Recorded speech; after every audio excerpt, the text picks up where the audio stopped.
Hello dear students, welcome to winners academy. Winners একাডেমিতে তোমাদের প্রত্যেককে স্বাগত জানাই।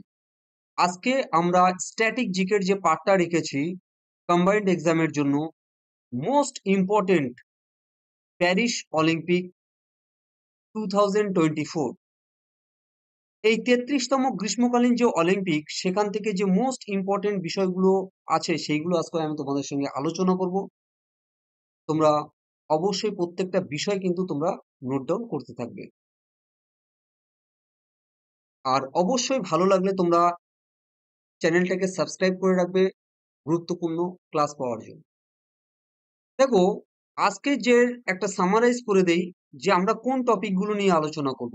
প্যারিস অলিম্পিক 2024-এর নতুন নিয়ম কি ছিল, উদ্বোধন কোথায় হয়েছে, আয়োজক দেশ কোনটি, উদ্বোধনী স্টেডিয়াম, উদ্বোধনকারী কে ছিলেন, নীতিবাক্য কি ছিল, অংশগ্রহণকারী দেশের সংখ্যা কতগুলো ছিল, অংশগ্রহণকারী ক্রীড়াবিদের সংখ্যা কতগুলো ছিল, প্রতিযোগিতায় কতগুলো ইভেন্ট ছিল, প্রাইজ মানি কত ছিল, সমাপন অনুষ্ঠান কি ছিল, কোথায় ছিল, বাংলা থেকে যে তিনজন অংশগ্রহণ করেছিল তারা তিনজন কারা ছিলেন। তো চলো আমরা পুরো বিষয়টা এক নজরে দেখে নিই। দেখো, ফার্স্ট কোশ্চেন যেটা আছে, 2024 অলিম্পিক কোন দেশে অনুষ্ঠিত হয়েছে? Answer France. এটা তোমরা প্রত্যেকে জানো। ফ্রান্সের রাজধানী প্যারিসে কিন্তু 2024 অলিম্পিক অনুষ্ঠিত হয়েছে। নেক্সট কোশ্চেন, প্যারিস অলিম্পিক 2024-এর মোটো কি ছিল? ভীষণ ইম্পর্টেন্ট কিন্তু কোশ্চেন, এটা যে কোনো এক্সামের ক্ষেত্রে। Games wide open. তাহলে মোটো ছিল কি? Games wide open. এর মূল উদ্দেশ্য, সব মানুষ একসঙ্গে কাজ করলে বিশ্বকে কত সুন্দর করে তোলা যায় সেই বার্তার প্রসার ঘটানো। নেক্সট, প্যারিস অলিম্পিক 2024-এর ক্রীড়াবিদ সংখ্যা কত ছিল? প্রায় 10,714 জন ক্রীড়াবিদ সংখ্যা ছিল। বাংলার প্রতিযোগীদের মধ্যে প্রথম নাম বালিগঞ্জের অনুষ আগরওয়াল, ইকুয়েস্ট্রিয়ানে ভারতের একমাত্র প্রতিনিধি। টেবিল টেনিসের রিজার্ভ দলে রয়েছেন বাংলার মেয়ে কৈকা মুখোপাধ্যায়, এর সঙ্গে তীরন্দাজিতে রয়েছেন অঙ্কিতা ভগ। এবং আরো একটা বিষয় তোমাদের জেনে রাখা প্রয়োজন, এবার 2024 অলিম্পিকে 117 জন কিন্তু ভারত থেকে অংশগ্রহণ করেছিল। প্যারিস অলিম্পিক 2024-এর এবারের গেমসের মাস্কট কি ছিল? ভীষণ ইম্পর্টেন্ট কিন্তু কোশ্চেন। এবারের গেমসের যে মাস্কট ছিল দ্য অলিম্পিক ট্রাইরেজ। দ্য অলিম্পিক ট্রাইরেজ, ট্রাইরেজ বিষয়টা কি? না, এর আকৃতি দেওয়া হয়েছে ছোট্ট ট্র্যাডিশনাল ট্রাইরেজ হ্যাট বা টুপির মতো। স্বাধীনতা, ঐক্য, সামাজিক ও মানবিক কাজে সংঘবদ্ধ হওয়ার প্রতীক এই ট্রাইরেজ হ্যাট। ফরাসি বিপ্লবের ইতিহাসের কথা মাথায় রেখেই তৈরি হয়েছে এই প্রতীক। রোমান সভ্যতার সময়ে যারা দাসত্বের শৃঙ্খলে আবদ্ধ হয়েছিলেন তাদের স্বাধীনতাকে তুলে ধরে এই টুপি। নেক্সট কোশ্চেন, প্যারিস অলিম্পিক 2024-এর নতুন নিয়ম কি? ভীষণ important. Lucky loser. Lucky loser 200 metre থেকে 1500 মিটার দৌড়, এমনকি হার্ডলসেও থাকছে নতুন নিয়ম, এর নাম লাকি লুজার। বিষয়টা কি? হিটে একবার হারের পরেও ভালো পারফরম্যান্স থাকলে আবার জুটতে পারে সুযোগ। সেমিফাইনালে উঠতে না পারাদের নিয়ে একটি হিটের ব্যবস্থা থাকছে, অনেকটা কুস্তিতে থাকা রফসের মতো। সেখানে জিতলে লাকি লুজাররা সেমিফাইনালে খেলার সুযোগ পাবেন। তাহলে এটা কিন্তু একটা মোস্ট ইম্পর্টেন্ট নিয়ম কিন্তু এবারে চালু হয়েছে। নেক্সট, প্যারিস অলিম্পিক 2024-এর প্রাইজ মানি। এটাও তোমরা অনেকেই জানো না, বিষয়টা জানার প্রয়োজন খুবই।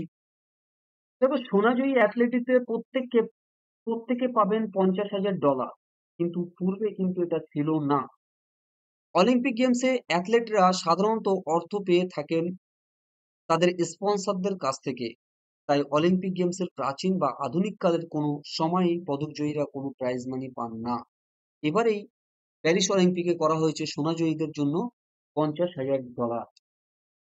নেক্সট, প্যারিস অলিম্পিক 2024-এর শুরু হয়েছিল কবে? দেখো, 26শে জুলাই কিন্তু এর ডেট ছিল প্যারিস অলিম্পিকের। প্রথম পদকের লড়াই অনুষ্ঠিত হয় শুটিং এর মিক্সড টিম এয়ার রাইফেলে, এটাও কিন্তু তোমাদের মনে হবে। প্রথম যে পদকের লড়াইটা অনুষ্ঠিত হয়েছিল সেটা ছিল শুটিং এর মিক্সড টিম এয়ার রাইফেল।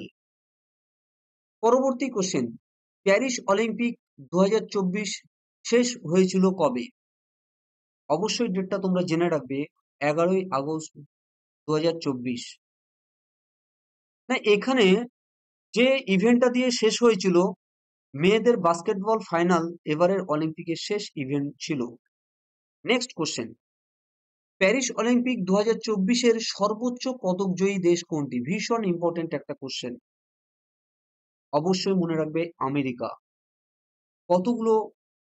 126, কিন্তু 26টি তারা মেডেল জিতেছে, যার মধ্যে 40টি সোনা, 44টি রূপো, 42টি bronze. Next question, Paris Olympic 2024-এ ভারতের স্থান কত? অবশ্যই মনে রাখবে 71তম স্থান কিন্তু লাভ করেছেন ভারত। 6টি রূপো, টোটাল 6টি মেডেল পেয়েছেন, 1টি রূপো, 5টি ব্রোঞ্জ। 2024 প্যারিস অলিম্পিকে ভারতের হয়ে প্রথম পদক যে এনেছেন তার নাম হচ্ছে মনু ভাকের, শুটিং এ। দ্বিতীয় পদক যিনি এনেছেন মনু ভাকের ও সবরজিৎ সিং, এটাও শুটিং এ। তৃতীয় পদক যিনি এনেছেন স্বপ্নিল কুশলে, তিনিও শুটিং এ। চতুর্থ পদক যিনি এনেছেন ভারতীয় পুরুষ হকি দলের হাত ধরে কিন্তু চতুর্থ পদক এসেছে। পঞ্চম পদক এসেছে most important person Neeraj Chopra, গত অলিম্পিকে যিনি সোনা জিতেছিলেন, এবারে তিনি কিন্তু রূপো জিতে দ্বিতীয় স্থান লাভ করেছেন অ্যাথলেটিক্সে। এবং 2024-এর ষষ্ঠ যে পদক, লাস্ট পদক ভারত পেয়েছে, তো সেটা হচ্ছে আমান শেরওয়াত, কুস্তিতে। পরবর্তী কোশ্চেন, প্যারিস অলিম্পিক 2024-এর উদ্বোধনকারী কে ছিলেন? কি উদ্বোধন করেছিলেন? ফ্রান্স রাষ্ট্রপতি এমানুয়েল ম্যাক্রো, এবং ফ্রান্স দেশের যিনি প্রধানমন্ত্রী তার নাম হচ্ছে মানুয়েল ভালস। পরবর্তী কোশ্চেন, উদ্বোধন অনুষ্ঠান স্টেডিয়াম কোথায় ছিল?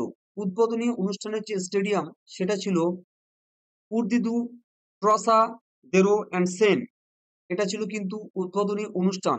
আর শেষ যে সমাপন অনুষ্ঠানটা যে স্টেডিয়ামে হয়েছিল সেটার নামও তোমরা জেনে রাখো, সেটা হচ্ছে দ্য ফ্রান্স, স্টাদ দ্য ফ্রান্স, এটা কিন্তু সমাপনী অনুষ্ঠান হয়েছিল। তাহলে আজকে কিন্তু আমরা দেখলাম যে ইম্পর্টেন্ট যে সমস্ত বিষয়গুলো প্যারিস অলিম্পিকে ঘটেছে সেগুলো কিন্তু আমি কিছুটা প্রথম পার্টে কভার করেছি। পরবর্তী পার্টে কিন্তু আমি এখান থেকে অনেক এমসিকিউ আলোচনা করব, যেটা তোমাদের এক্সামের ক্ষেত্রে কিন্তু খুব গুরুত্বপূর্ণ হতে চলেছে। অবশ্যই ভালো লাগলে প্রত্যেকে চ্যানেলটাকে সাবস্ক্রাইব করে রাখবে।